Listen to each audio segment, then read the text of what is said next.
Existe uma linha tênue que separa a genialidade da loucura.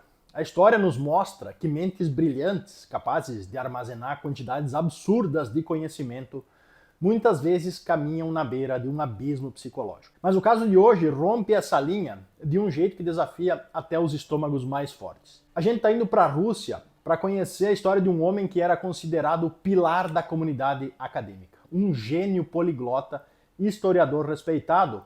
Só que dentro das quatro paredes do seu apartamento, ele escondia um segredo tão macabro e fora da realidade que parece ter saído de um roteiro rejeitado de filme de terror por ser estranho demais. Eu sou Pablo Zorzi, esse é o Capivara Criminal. Já deixa o teu like, se inscreve no canal, ativa o sininho para não perder nenhum conteúdo e vem comigo, porque agora nós vamos falar sobre o Anatoly Moskvin, um homem que transformou crianças sem vida em suas bonecas particulares. Uma história de profanação, obsessão e uma mente quebrada que acreditava poder vencer a própria morte.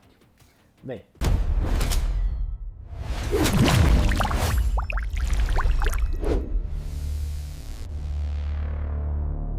para entender o horror que foi descoberto em 2011, a gente precisa primeiro entender quem era o homem por trás da máscara. Anatoly Yurievich Moskvin nasceu em 1º de setembro de 66, na cidade de Voronezh, mas foi em Nizhny Novgorod, a quinta maior cidade da Rússia, que ele construiu a sua reputação. Anatoly não era um cidadão comum. Desde muito jovem, ele demonstrava um intelecto que assustava os seus colegas e professores. Ele era o que a gente chama de prodígio, uma mente que parecia operar numa frequência diferente e isolada da maioria. Na vida adulta, ele se tornou um filósofo renomado e um historiador com uma memória enciclopédica. Para vocês terem uma ideia, o Anatoly era poliglota e falava fluentemente 13 idiomas, além de ter conhecimento acadêmico em diversos outros dialetos. Ele lecionava, escrevia artigos para jornais, traduzia livros e era uma referência absoluta em estudos celtas e folclore russo. Só que a maior especialidade do cara, e aqui começam os sinais de alerta, eram os cemitérios. Sim, o Anatoly era um necropolista autoproclamado. Ele conhecia a história de cada túmulo, de cada família enterrada na região. Entre 2005 e 2007, ele alegou ter visitado 752 cemitérios na região, e ele levava isso tão a sério que caminhava até 30 km por dia, catalogando nomes e datas e desenhando mapas complexos que mais tarde seriam encontrados cobrindo as paredes do seu quarto. Para a sociedade, ele era um acadêmico excêntrico, um homem solteiro que vivia com os pais idosos e dedicava a vida aos livros. Mas existe um detalhe crucial que muitos ignoram e que ajuda a explicar o que estava por vir: a solidão. Anatoly até tentou adotar uma criança legalmente. Ele entrou com um processo para adotar uma menina, só que o pedido foi negado pelas autoridades russas porque ele era solteiro e a renda dele como acadêmico era considerada baixa demais. Esse não do sistema parece ter sido o empurrão final. Se ele não podia ter uma filha viva, ele faria as suas próprias de um jeito que ninguém podia tirar dele. Ninguém imaginava que as suas pesquisas de campo não se limitavam a ler as lápides, até porque o Anatoly estava, na verdade, caçando. Ele não buscava só conhecimento histórico, ele buscava companhia. A psicologia forense sempre busca o evento gatilho, aquele momento em que a mente do criminoso se quebra. No caso do Anatoly, ele mesmo narrou esse momento num artigo publicado pouco antes dele ser preso, intitulado Grandes Caminhadas pelo Cemitério. O ano era 1979, Anatoly tinha 13 anos, ele estava voltando da escola quando se deparou com um cortejo fúnebre. Era o enterro de Natasha Petrova, uma menina de 11 anos que havia falecido. Segundo o relato do Anatoly, ele parou para observar, curioso com as solenidades do ritual, só que ele foi arrastado para dentro da cerimônia por um dos adultos presentes. E o que aconteceu a seguir é digno de um pesadelo gótico. Segundo ele, os adultos o forçaram a se aproximar do caixão. Um homem segurou a cabeça dele e empurrou ele em direção ao rosto morto da menina, ordenando que ele beijasse a testa dela. Anatoly, aterrorizado e sem opção, obedeceu, ele beijou o cadáver. Só que o ritual bizarro não parou por aí.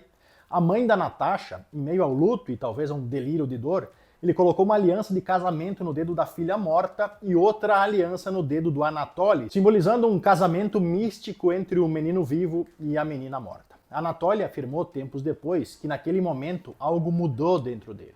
Ele sentiu uma conexão, ele começou a ter pesadelos com a Natasha e depois, segundo a sua mente perturbada, ele começou a se comunicar com ela. Esse evento traumático, misturado aos seus estudos posteriores sobre druidas, magia celta e rituais de ressurreição, criou uma obsessão. a de que a morte não era o fim, e que ele, Anatoly, tinha sido escolhido como o guardião das crianças esquecidas pela morte, aquele que poderia trazê-las de volta à vida, nem que fosse através da loucura.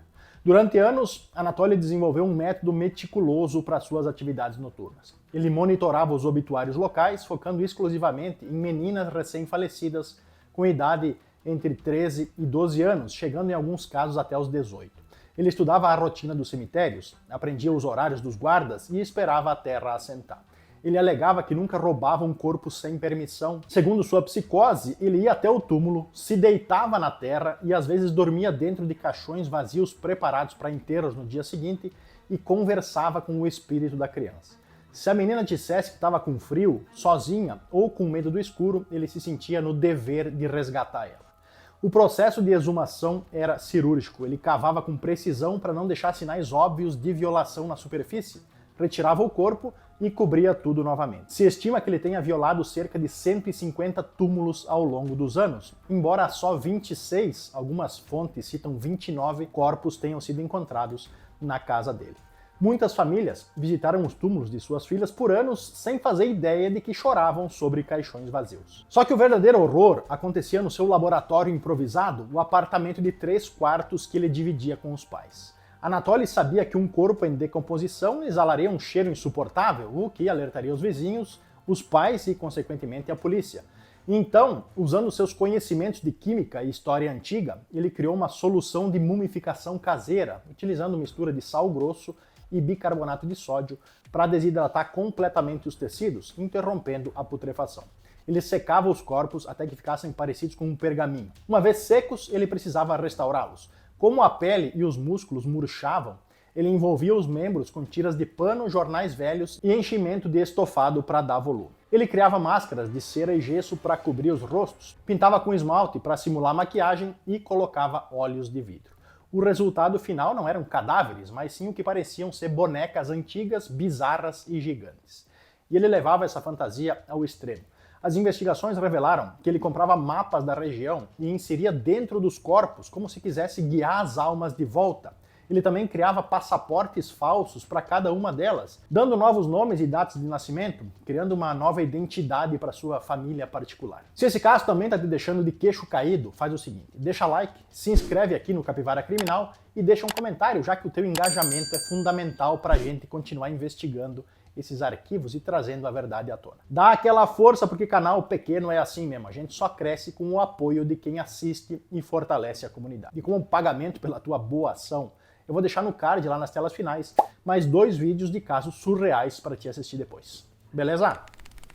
O império de Anatoly Moskvin ruiu por acaso do destino. Em 2011, depois de um atentado terrorista num aeroporto de Moscou, a Rússia estava em alerta máximo. Em Nizhny Novgorod, túmulos muçulmanos começaram a ser vandalizados com pichações xenofóbicas.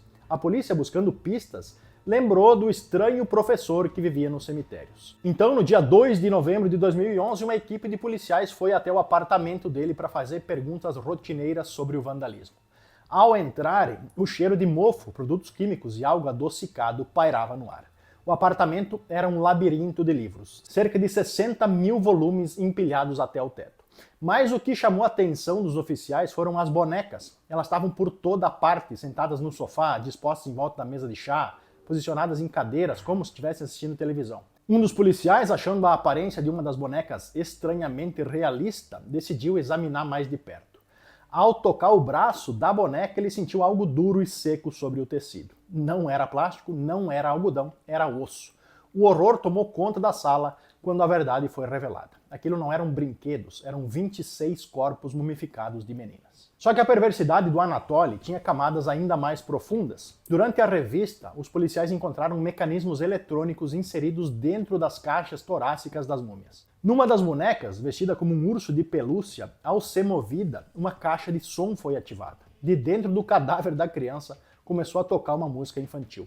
O Anatoly havia transformado crianças mortas em caixas de músicas vivas. A descoberta estilhaçou a vida de dezenas de famílias. Uma das vítimas identificadas foi Olga Shardimova, que havia falecido aos 10 anos de idade em 2002. A mãe dela, Natalia, visitou o túmulo da filha religiosamente por 9 anos. Ela levava flores, conversava com a lápide e chorava sua perda sem saber que durante todo esse tempo o corpo da Olga não estava lá, mas sim no quarto do Anatoly. Ele a havia desenterrado, mumificado e a mantinha sentada ao lado da cama. Natália descobriu que o homem que ela via ocasionalmente vagando pelo cemitério e que às vezes até cumprimentava ela era o ladrão da sua filha. E aqui entra a pergunta que todos fazem. E os pais do Anatoly? Como eles viveram anos com 26 cadáveres dentro de casa sem saber? Em depoimento, a mãe dele disse que eles passavam a maior parte do tempo numa casa de verão da família, deixando o apartamento para o filho.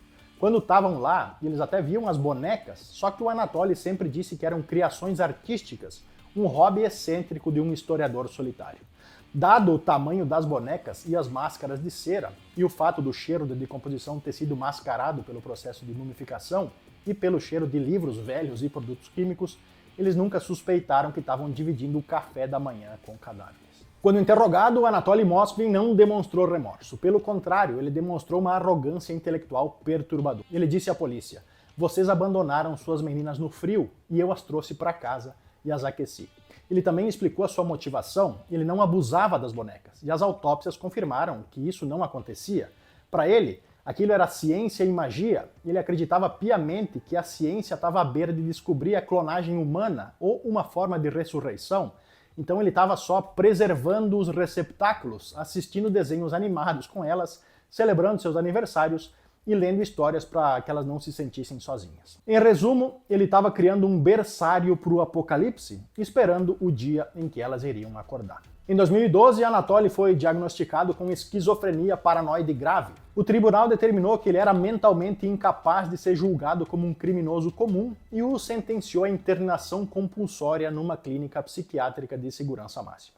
Desde então, o caso tem reviravoltas judiciais constantes. De tempos em tempos, os médicos até recomendam a liberação dele para tratamento em casa, alegando que a esquizofrenia está controlada e que ele não representa mais perigo físico, já que ele nunca matou ninguém. Anatoly chegou a fazer planos de se casar com uma estudante de línguas que conheceu na prisão e disse que gostaria de cuidar da sua mãe idosa e de dar aulas de inglês. No entanto, a reação das famílias das vítimas e da sociedade russa é sempre feroz. Natalia Chardimova, a mãe da Olga, declarou publicamente: "Essa criatura trouxe medo, terror e pânico para minha vida. Eu estremeço só de pensar que ele pode ter a liberdade de ir onde quiser. Ele não deve ser solto nunca." Até hoje, os tribunais russos têm acatado os apelos das famílias e negado a liberdade do Anatoly, mantendo-o sob custódia psiquiátrica. Ele permanece preso na sua própria mente, o gênio que sabia 13 línguas, mas que não conseguiu entender a linguagem básica da humanidade, o respeito pelos mortos. O caso Anatoly Moskvin é um dos mais complexos da criminologia moderna. Ele não é um assassino em série no sentido tradicional, ele não matou ninguém, mas ele roubou algo sagrado, o direito ao descanso e ao luto de famílias inteiras. Ele transformou a memória de crianças amadas em objetos de uma coleção grotesca, e isso nos deixa com uma pergunta difícil. Anatoly é um homem doente que precisa de compaixão e tratamento, ou é um monstro que cometeu atos imperdoáveis e deve ficar preso para sempre? A inteligência dele é um atenuante ou torna tudo isso ainda mais assustador? Eu sou Pablo Zorzi, confere esses vídeos que eu preparei aqui dos lados. Fui!